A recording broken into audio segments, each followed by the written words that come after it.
At 4:08 a.m., the abandoned Level 6 underground station was supposed to be nothing more than a ruin, an old ghost of the city's past, sealed off after the transit modernization years ago. The tunnel entrances had been welded shut, the rails removed, the platform lights permanently disconnected from the grid, which is why the tremor should not have been possible.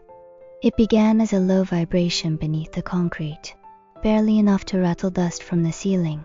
Then came the metallic groan that rolled through the empty chamber like a deep, ancient sigh, followed by the unmistakable sound of a train slowing down. No electricity, no tracks, no system online. Yet something massive was approaching. The air grew colder, as if the tunnel itself were inhaling. A single headlight emerged from the darkness. The train rolled into the station with deliberate calm, its wheels gliding over bare concrete as though obeying rails that weren't there. Its surface was brushed steel smooth, seamless, pristine, reflecting the dead lights of the station and watery distortions. Its doors bore no logo, no markings, no transit code, only a faded digital panel that flickered with static before settling on a single phrase. Next arrival, 4:08, version unknown. The city's transit division received dozens of reports that night, all from trespassers, night photographers, or urban explorers who shouldn't have been there. Their footage was shaky, but the same audio pattern repeated across every recording, a faint broadcast tone, rising and falling like the tuning of an impossible frequency. Mara Quinn should have been the one to investigate, but she had been missing for 8 days. Her replacement, Deputy Investigator Rowan Haley, descended into Level 6 against explicit orders. He carried only a handheld scanner and a body cam streaming directly to the division archives. The station was colder than it should have been, colder than physics allowed. Frost coated the platform tiles, swirling in patterns too geometric to be natural. His scanner pinged repeatedly on assigned data bands, echoing off surfaces that shouldn't reflect anything.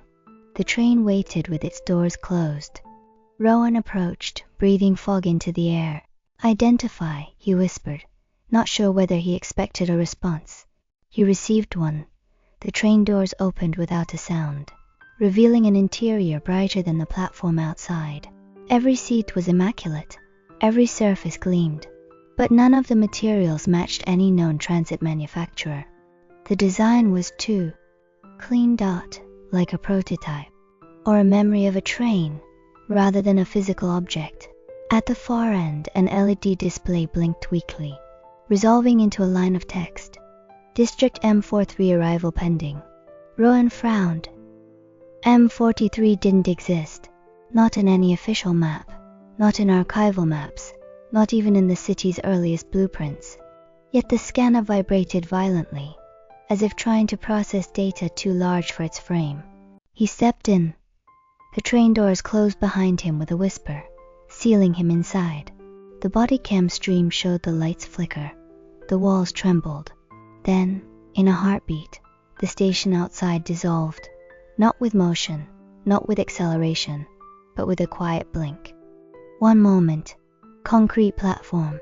Next moment, a panoramic blur of a city skyline that didn't match any known architecture. Towers stood at impossible angles, their lights rippling like reflections on water. Streets curved into spirals.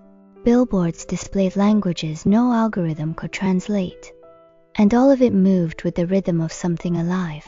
He whispered, "Where am I?" The train answered in a soft, layered voice, neither artificial nor human, but something caught between memories. "You are here before you arrive." His breath caught. The voice had spoken in patterns identical to the Channel 0 waveform. "Show me your source," he demanded. The lights dimmed, the windows shifted, and the city outside changed again.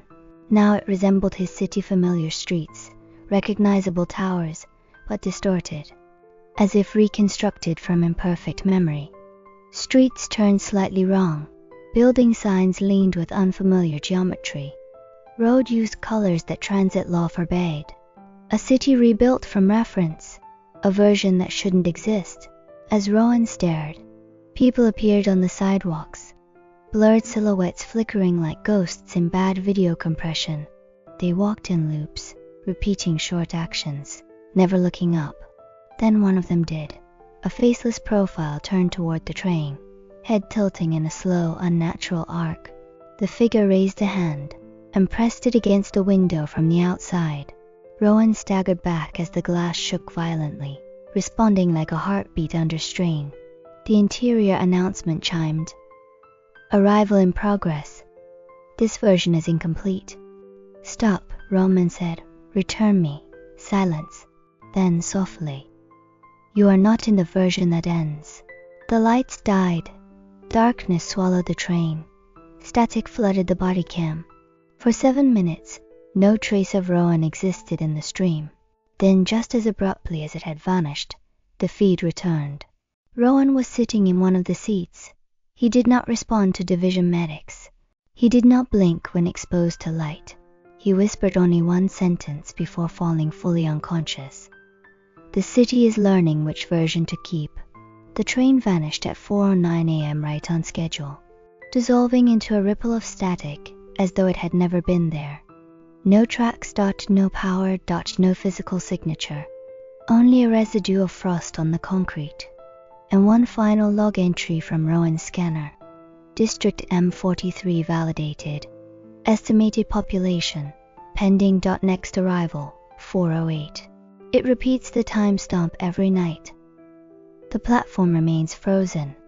And far beneath the city, the tunnel occasionally exhales, as if something large is preparing to return.